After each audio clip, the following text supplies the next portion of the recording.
જાણવું રે એક રીતે સ્મરણ કરી તારા દર્શન સુખ ભાવ રે અરે દરે ભુવનની દોલત વાળી ભક્તજને બખાણી રે ખમા ખમા મારી અરણે જ મારી માં તું તો આદ્ય ભવાની રે અરે ઘણા બીરા અપરાધ મારી નામ સ્મરણ ના કીધું રે અહંકાર નું અભિમાન નું જે તમે તો ખોટી ખોટી નથી દુરે પતિત પાવને હે ભગવતી હે પરાશક્તિ આજ તારા ભક્તોની વારે આવો રે પાપ અમારા કાપ કરીને પુણ્યથી તેજ પ્રગટાવો રે ભક્તજનોના દુઃખ હરનારી તું દાતાને દાની રે ખમા ખમા મારી ધૂળકોટ વાળી માં તું તો આદ્ય ભવાની રે અરે છંદ ભગવતી બ્રહ્માંડ ભાગવત બીમારીમાં ભૂત ભવાનીનો જે કોઈ વારે ગાશે રે મનની આશા પૂરી થશે મારી માં ભેદ સિદ્ધિ વાળીની કૃપા નસ્તી દયા નજર થશે આવી ભગવતી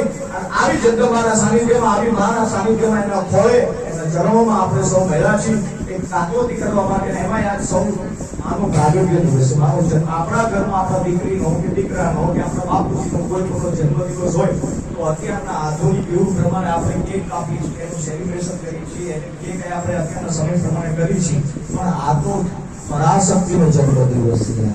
આ તો અંબાનો જન્મદિન છે આ તો ભવાનીનો જન્મદિન છે આ તેના સંતાન તો રાજી થાય પણ ખાલી મનોમન વિચાર તો કરો આ દેવલ કેવડી રાજી હશે આજ બાપો દેથા કેવડા રાજી હશે જેની દીકરીનો જન્મદિન છે આજ બહુચર કેવડી રાજી હશે આજ માલિક કેવડી રાજી હશે આજ ભવાની કેવડી રાજી હશે જેનો હે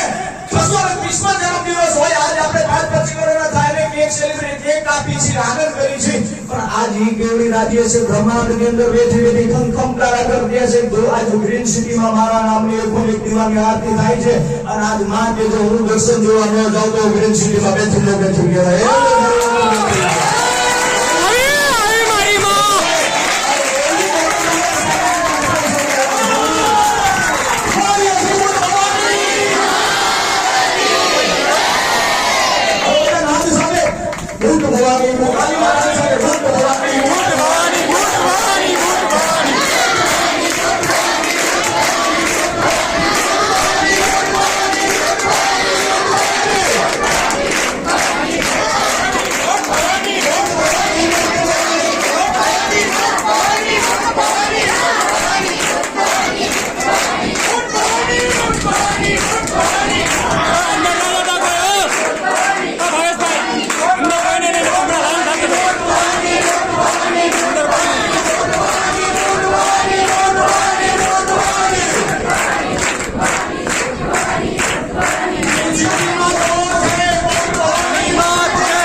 મારા ચરણોમાં આપણે સૌ મળ્યા છીએ મારા ગાંધીના